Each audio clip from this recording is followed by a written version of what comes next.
Hi, Cancer. Welcome to Pandora Astrology's monthly horoscope for June of 2020. I'm Jamie Kale Miller, and with me is Julia Mijas, and we're going to tell you all about relationship activity, career activity, everything that's really important for you this month. Hey, Julia, do you want to start with Mercury? Sure. Hey, Cancer. On June 17th, Mercury is going retrograde in your first house.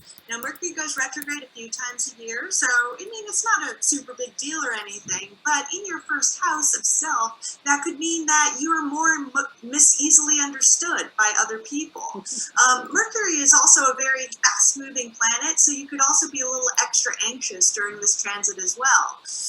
And Venus, the planet of relationships, starts this month retrograde in Gemini, which correlates with your 12th house. Now, when Venus goes retrograde, it's a time where we're kind of reviewing our relationships because that's what she represents. And in the 12th house can represent sacrifice, it can represent spirituality. So you might be reviewing whether you've made too many sacrifices in your relationship or whether you and your partner share a similar spiritual path together.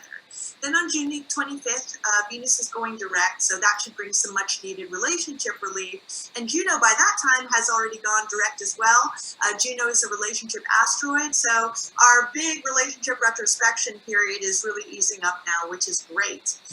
Mars also starts the month in the sign of Pisces, which is your 9th house. And the 9th house represents adventure, it represents the higher mind. So when Mars is in this house, you could just be feeling really stir crazy, like just wanting to feeling just like too many confinements, wanting to kind of bust out of anything that you consider limiting you. Then on June 27th, Mars is going to enter your 10th house. So then all your Mars energy is going to be focused much, much more on career. Also watch out for any run-ins with authority figures during that time too. Good point. Well, there are a couple of eclipses and another thing that I want to tell you about.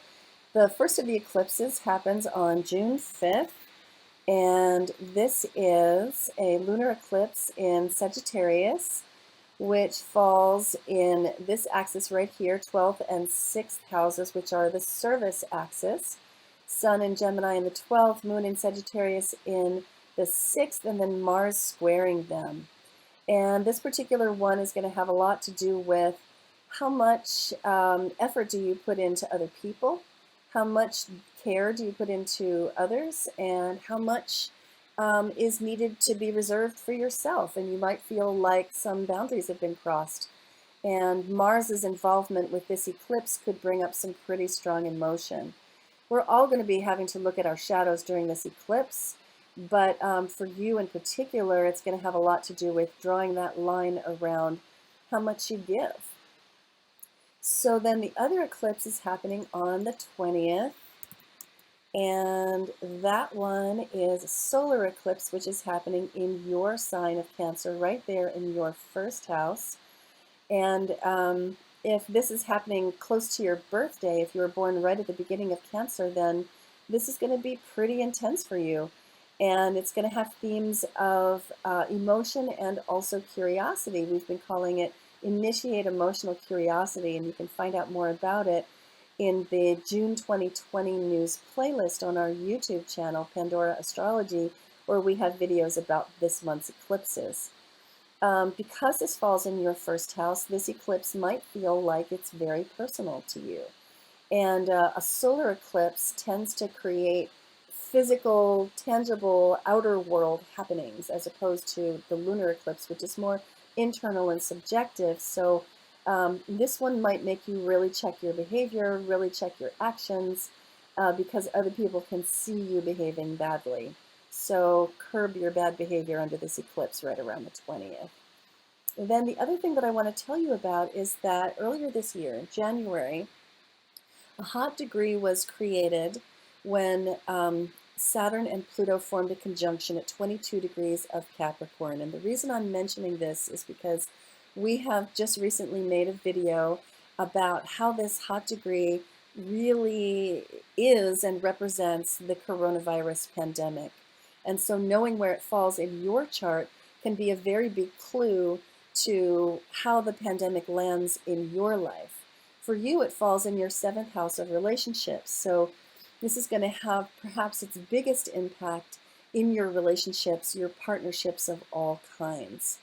And since you're probably stuck at home with your partner, that could be where, you know, some of the pain really of this transit is occurring.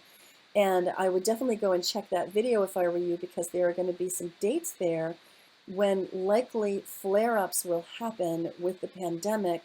And because you experience that in your house of relationships, that could also really signify some hard times with your partner and also opportunities to transform your relationship for the better. So, hope you enjoyed this video. We sure enjoyed making it for you, as we always do.